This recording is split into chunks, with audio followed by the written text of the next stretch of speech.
my name is Prachi Kulkarni, and I reside in Dubai.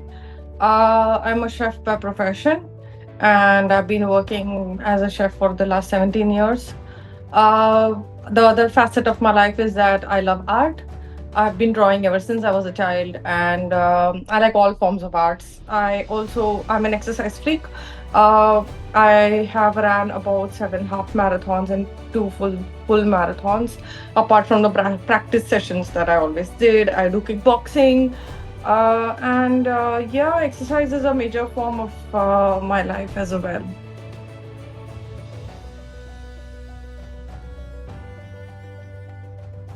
Initially, I was told that it is benign, sadly.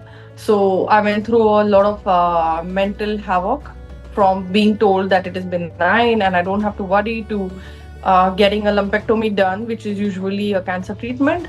And then I'm told that, oops, you have cancer. So mentally, I have gone through some major ups and downs. Within a month, I was on chemotherapy.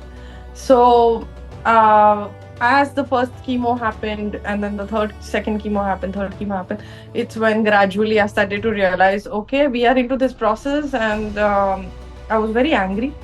I was very angry at the doctor. I was angry at the situation because I don't know anybody around me who had cancer.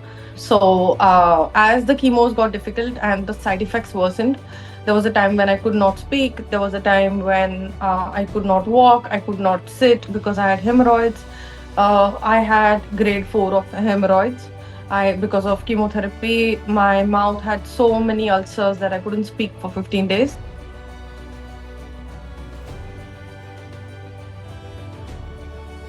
The way I overcome it was thanks to my marathon training that wasn't long, just an year back before I got diagnosed. Is I decided to take every chemotherapy and every radiation and so many numbers that are thrown my way, that 16 chemo, 25 radiation, 5 surgeries.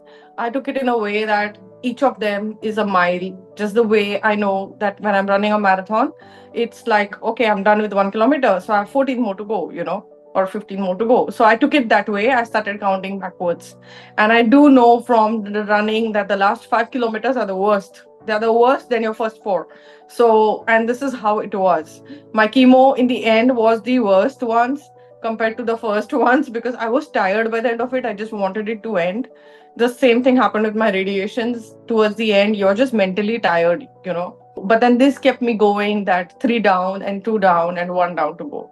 So this was my biggest strength.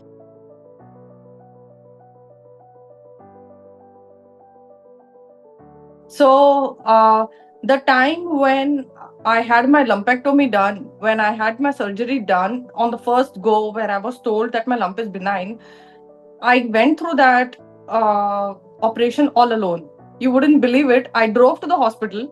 I had my lump removed, and the next day I drove back with drains in my lap, and I was alone for 7 days. So I was well prepared. The support is within me. I wouldn't look much outside for support. And I think that helped me because I told myself I need to take care of myself. So I think, you are your own biggest system. When such situations happen to you, you don't realize how much strength is within you. But there is immense strength within you. You just underestimate yourself.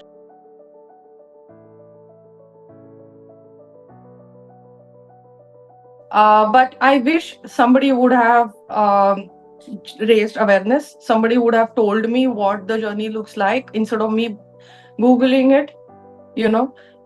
So I started illustrating, I started drawing.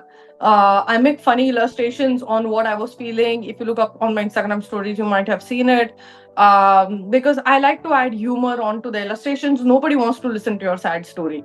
And I don't like to put forth a sad story. So I would always have some humor onto my stories.